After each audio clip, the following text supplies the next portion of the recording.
So kita akan sambung part 3, cara nak calculate Hess's law menggunakan formula method.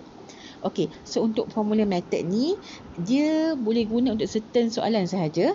Dan dalam soalan yang boleh guna tu mestilah apa?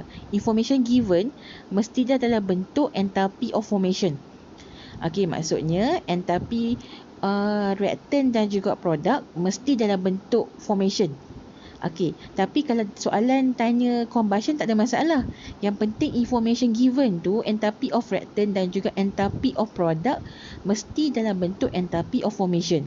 Terus bagi soalan untuk saya terangkan benda ni. So formula method macam kita tahu adalah enthalpy of reactant, reaction. Enthalpy of reaction equal to sum of enthalpy product minus sum of enthalpy reactant. Ini adalah formula method. Kita guna formula ni sahaja. So enthalpy reaction ni tak kisahlah enthalpy combustion ke formation ke, tapi enthalpy of product dan reactant mesti dalam bentuk enthalpy formation. Contohnya dia kata apa? This reaction, the enthalpy of this reaction adalah negative 64. So dia bagi enthalpy reaction kan? Dan dia bagi enthalpy formation, nampak tak? Formation of water dan CaO. So sekarang ni dia dah bagi enthalpy formation CaO dan juga water. Dan dia minta apa ni? Dia minta berapa enthalpy formation CaOH2. Ni formation berapa? So sekarang ni kita cuma bermain dengan enthalpy formation kan? Jadi boleh guna formula method. Alright. So apa yang kita kena buat? Dalam soalan dia bagi enthalpy of reaction. So kita tulis balik. Enthalpy of reaction equal to sum of siapa? Sum of enthalpy product iaitu delta H formation CaOH2 minus siapa? Sum enthalpy of reactant. Disebabkan reactant ada 2, kita buat square bracket. Delta H formation CaO tambah dengan delta H formation delta H formation siapa? Delta H formation untuk H2O. So sekarang ni enthalpy reaction dia dah bagi negative 64. Enthalpy formation CaOH2 yang dia nak kita cari. Delta H formation CaOH2 tak tahu berapa minus formation CaO. Formation CaO adalah 635. 635.1 plus with ni negatif plus with negative 285.8. Boleh ke tak tulis kj? Boleh. Sebab semua dalam bentuk kj. Tu tak ada masalah lah. Tapi kalau dalam soalan tu ada kj, ada yang tak ada kj, tak boleh lah. Dia kena standardizekan benda tu. So kita kira je yang ni. So delta H formation kalau kita kira untuk CaOH2 sepatutnya awak dapat kalau kita ni awak dapat apa? Negatif 984.9. Masukkan kj per mole. Alright. Boleh faham ke?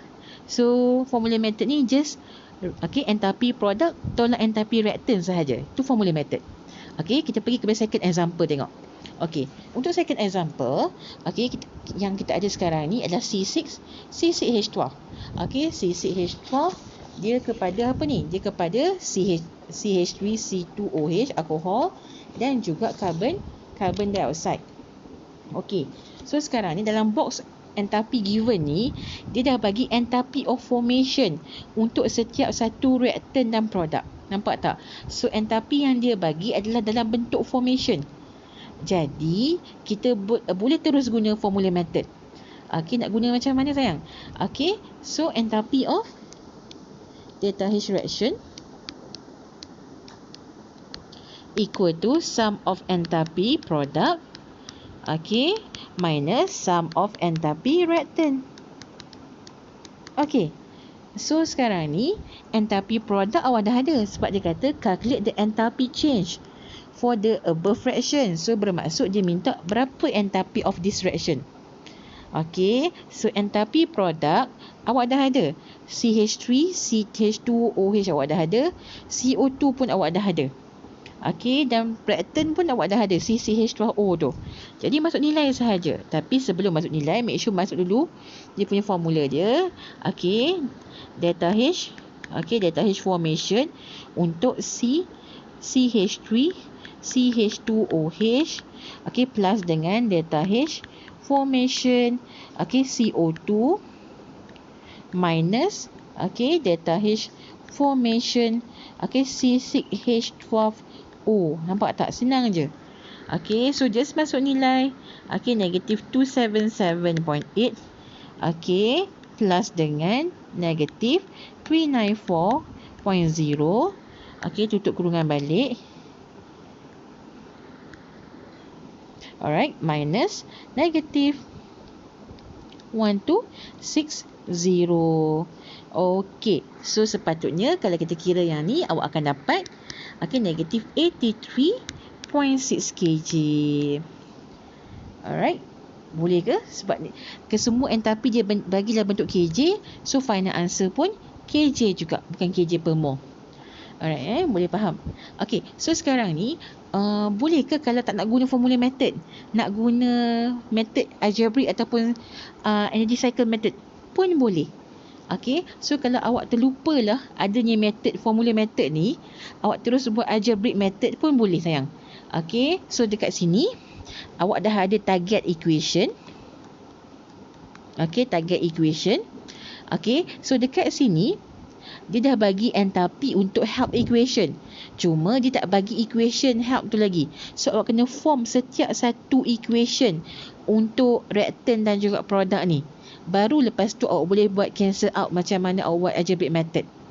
Okey, so kalau awak nak try guna algebraic method yang ni pun boleh, tak ada masalah. So awak akan dapati yang mana jawapannya akan sama je. Okey, cuma dekat sini disebabkan dia dah bagi enthalpy of formation untuk keseluruhan reactant dan juga produk. So cara mudah dia kita guna formula sahaja. Okey, so boleh faham